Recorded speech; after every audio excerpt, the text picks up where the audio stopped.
English మాట్లాడడానికి భయపడుతున్నారా? అయితే మీకోసమే ఈ స్పోకెన్ ఇంగ్లీష్ క్లాసెస్. వెంటనే కాల్ చేసి జాయిన్ అవ్వండి. నమస్తే రమ్మగారు. నమస్తే జయ. ఏదైనా మంచి స్టోరీ చెప్తారా? మినుముల బ్రాహ్మడి కథ చెప్తా. భలే ఉందండి. చిన్న తమాషా కథ. ఒక ఊర్లోనట ఒక బ్రాహ్మణ ఆయన చిన్న కుటుంబంతో ఉండేవాడు.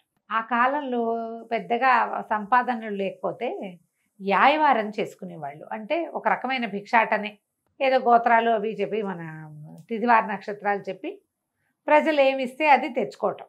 అంత అవమానకరమైనది ఏం కాదు. ఒక మాదిరిగా ఆ కాలం కూడా జనాలు అట్లా ఉండేవాళ్ళు. దానికి పెద్ద కుల విచక్షణ ఏం లేదు. అందరి ఇళ్ళకి వెళ్ళేవాళ్ళు. కొంతమంది బ్రాహ్మణ ఇళ్ళకే ప్రత్యేకంగా వెళ్ళేవాళ్ళు కూడా ఉండేవాళ్ళు. పల్లెటూళ్ళల్లో ఏదో ఇప్పుడు వాళ్ళేమి తిండి గిండి ఏం పెట్టరు. పొద్దున పూట భిక్ష, వడ్లో బియ్యమో మినువులో ఏవి పండితే అవి. ఏమైనా కూరగాయలు ఉన్నాయనుకో, 2 కూరలు పొద్దునే వచ్చిన బ్రాహ్మణ ఆయన చేతిలో పెడితే వాళ్ళకి దాన ప్రక్రియ అయ్యేది, వీళ్ళకి భోజనము గడిచేది.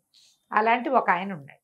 అయితే ఓ సంవత్సరము వీళ్ళకి ఆ గ్రామాల్లో విపరీతంగా మినువులు పండినాయి. ఎవరింటికి వెళ్ళినా మినువులే పెట్టేవాళ్ళు. సరే ఏం చేస్తారు మరి, వడ్లు లేవు, వడ్లకు కాస్త ఇబ్బంది వచ్చింది. మినువులే ఉడకబెట్టుకుని తినేవారు. ఉడకబెట్టుకుని వేయించి కాస్త ఏదైనా బెల్లం ముక్క పెట్టమ్మా అని ఎవరినైనా అడిగి కాస్త ఇంత మినపసుని చేసుకోవటం, కాస్త మినువులు ఉడికించుకుని కాస్త ఏదో పప్పు కూర వండుకునేవాళ్ళు. ఉడికిన మినువులతోటి తినేవాళ్ళు పాపం. అయితే ఏమైంది, కొన్ని రోజులు గడిచాక ఆ భార్యకి అరిసెలు తిందామనిపించింది. ఏమయ్యా రోజు మినువులే తెస్తున్నావు, మినువులు కాకుండా వడ్లు బియ్యం పట్టరా అని చెప్పి.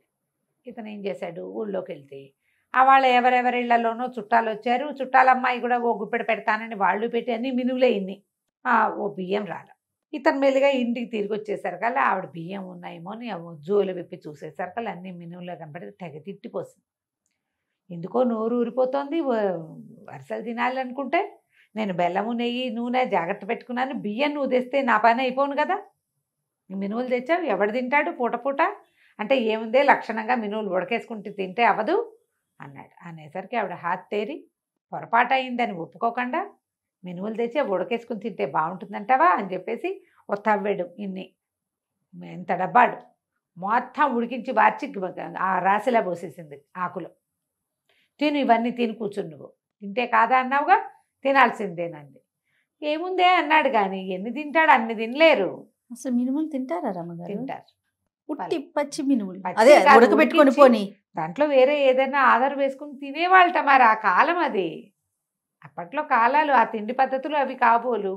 అవి దొరికితే ఏదో ఒకటి తినాలిగా ఆహారం. పెసలు అవి ఉడికించుకుని తింటాం. పెసర్లు కాయలు తింటారు కదా ఉడకబెట్టుకొని. మినపకాయలు కూడా కాల్చుకుని తింటాం లేతప్పుడు. ఎక్కువ తినరు, తక్కువ తినేవాళ్ళు. సరే ఏం చేసింది, ఓ అన్ని తిని ఇంతేదో కూర చేసుకుంటే సరిపోను, మొత్తం అంతా ఉడకబెట్టి అక్కడ పెట్టింది. తిని చావాలి నువ్వాల్సిన అంతే నీ సంగతి అని. కాసిన తిన్నాడు, ఎక్కటల్లా విసుగు పుట్టేసింది. మంచినీళ్ళు తాపే గొంతుకు అడ్డం పడుతోందే అన్నాడు. భార్య లేచెళ్ళంగానే ఇతను ఏం చేశాడు, చటుక్కున లేచిపోయాడు అక్కడి నుంచి. ఎదురుకుండా ఉంటే తిట్టిపోస్తుంది. అదేలే, ఆవిడకి అరిసెల మీద ఉంది, నూనె నెయ్యి బెల్లం సంపాదించుకుని పెట్టుకుంది. అవే కదా అరిసెలకు కావాలి. బియ్యం ఉంటే సరిపోయేది. ఓ సోలెడ్ బియ్యం వేస్తారంటే ఎవరు బియ్యం వేయలేదు. అడగడానికి కూడా పెద్ద అవకాశం కుదరలా. బియ్యం పెట్టండి అమ్మా అని అడగలేకపోయాడు. దాంతో ఇక ఏం చేస్తాడు, ఇక బయటికి వెళ్ళిపోయి ఈ హఠా కాలు ఎటు లాగితే అటు నడుచుకుంటూ పోయాడు. ఈ పల్లెటూళ్ళల్లో ఓ గ్రామానికి మధ్యలో అడవులు ఉండేవి. ఒక మాదిరి చెట్లు చేమలు ఉండేవి. మధ్యలో నడిచి తిరిగేవాళ్ళు. కాలు సాగదీస్తూ వెళ్ళాడు. కొంచెం ఎండ వెళ్ళేటప్పుడు వెళ్ళేసరికల్లా అలసిపోయాడు. పగలల్లా యాయవారం తిరిగాడా.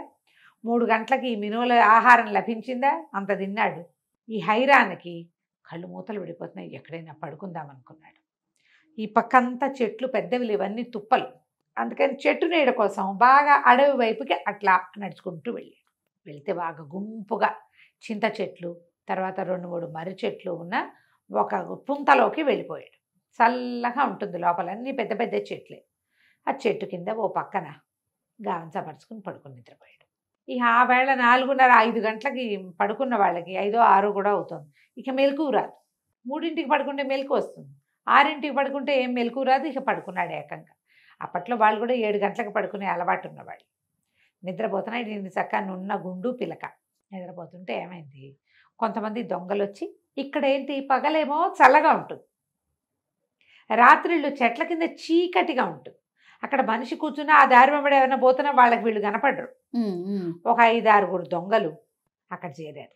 వాళ్ళు ఏం చేశారు, ఎక్కడి నుంచో ఏవేవేవో కొట్టుకొచ్చారు, చేతికి అందినవి తెచ్చారు. ఓ గుళ్ళో దూరారు. గుళ్ళో కూడా కొబ్బరికాయలు అవి చేతికి అంది పట్టుకొచ్చారు.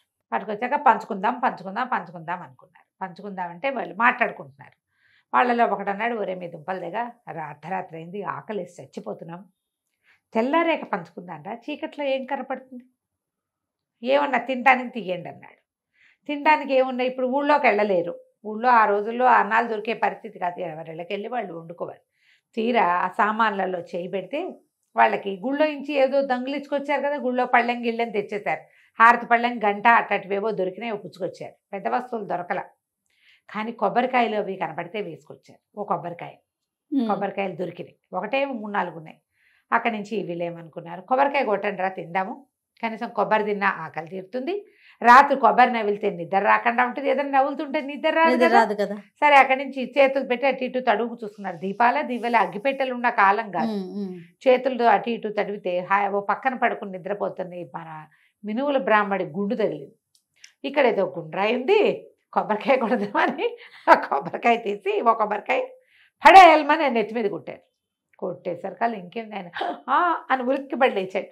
తింటాను వస్తున్నాను ఆగు అన్నాడు. ఆనంగానే ఆయన మినువులు తింటూ వచ్చేసాడు కదా, భార్యకి చెప్తున్నాడు. తిండమానేసి తిట్టిపోసింది ఆవిడ. తింటానే అన్నాడు. తింటాను అనేసరికి హడిలిపోయారు.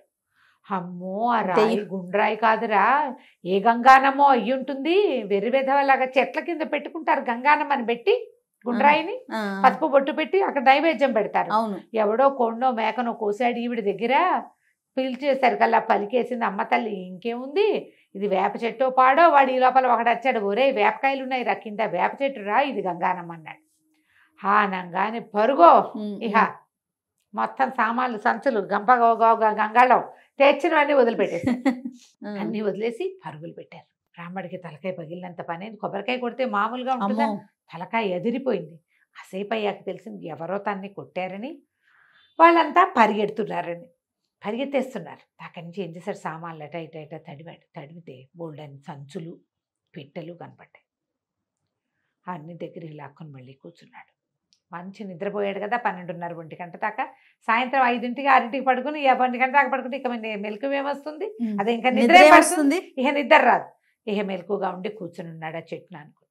తెల్లవారుతూ ఉండగా అతను చూసుకున్నాడు, ఈ సంచుల్లో డబ్బులు నగలు ఏవో 2-3 చిన్న పెట్టెలు ఉన్నాయి, ఎవరి నుంచో తెచ్చేశారు వీళ్ళు. సరే అక్కడి నుంచి ఆ సంచులు ఆ పెట్టెలు మోసుకుంటూ ఇంటికి నడిచి వెళ్ళిపోయాడు. ఈ పెళ్ళాము ఎప్పుడైతే ఇతను మినువుల దగ్గర నుంచి లేచి వెళ్ళిపోయాడో, దొంగమొహం తినకుండా పారిపోతావా, రేపు పొద్దున వచ్చినా సరే నీతో ఇవే తినిపిస్తానని ఆవిడేం చేస్తా, ఒక బాణాకర్ర లాంటిది ఒక పచ్చడి బండ అవి దగ్గర పెట్టుకుని కూర్చుంది. మొగుడు వస్తే చితకొట్టైనా తినిపించడానికి. సరే పడుకుంది, మెల్లిగా రాత్రి అయిపోయిందిగా, పడుకుని నిద్రపోయింది గుమ్మాన్ దగ్గరే. తెల్లవారు లేచేసరికల్లా భర్త తలుపు కొట్టేసరికల్లా వస్తున్నాను నీ అంతు చూస్తానని తలుపు తీసి కర్రెత్తేసరికి చేతి నిండా సంచులతోటి ఉన్నాడు. ఉండవే ఈ సంగతి చూడవే అన్నాడు. సంచులు ఎక్కడి నుంచి వచ్చినాయి ఆవిడకి ఆశ్చర్యం వేసింది. మామూలుగా ఆయనకు ఒక జోలు ఉంటుంది, ఏం తెచ్చావు ఎక్కడివి అని ఆ లోపల తీసుకెళ్ళింది. తలుపేసే ముందు అన్నాడు. తలుపేసేసాక చూసుకుంటే బోల్డన్ని డబ్బు నగలు, అక్కడి నుంచి బంగారం వెండి సామాన్లు ఏవో ఎక్కడి నుంచో తెచ్చారు. ఆ పెట్టెల్లో బోల్డన్ని రకాల నాణ్యాలు అవి ఉన్నాయి, బంగారువి వెండివి రాగివి ఇత్తడివి. ఆ రోజుల్లో చెల్లుబాటు అయ్యే నాణ్యాలు ఉన్నాయి, చిన్న చిన్న వెదురు బాక్సుల నిండా. అక్కడి నుంచి పెళ్ళాన్ని చెప్పాడు, పొరపాటున కూడా నువ్వు నన్ను తిట్టినట్టు నేను రాత్రి బయటికి వెళ్ళిపోయి పొద్దునే వచ్చినట్టు బయటపడద్దు. ఆ గంగానమ్మ తల్లి అని పారిపోయారు వాళ్ళు, గంగానమ్మే మనకు కరుణించి ఇచ్చింది. ఈ మినువులు రాకపోయింటే అసలు నేను బయటికి వెళ్ళేవాడిని కాదు, ఎవ్వరికీ చెప్పద్దు గప్చిప్పుగా ఉండని. ఆ సామాన్లు సంచులు అన్నీ సర్దేసేసారు, నగా నాణ్యం దాచేసుకున్నారు. మెల్లిగా సంసారం వృద్ధి అయింది. కథ కంచికి మన నమస్తే రమగారు. నమస్తే.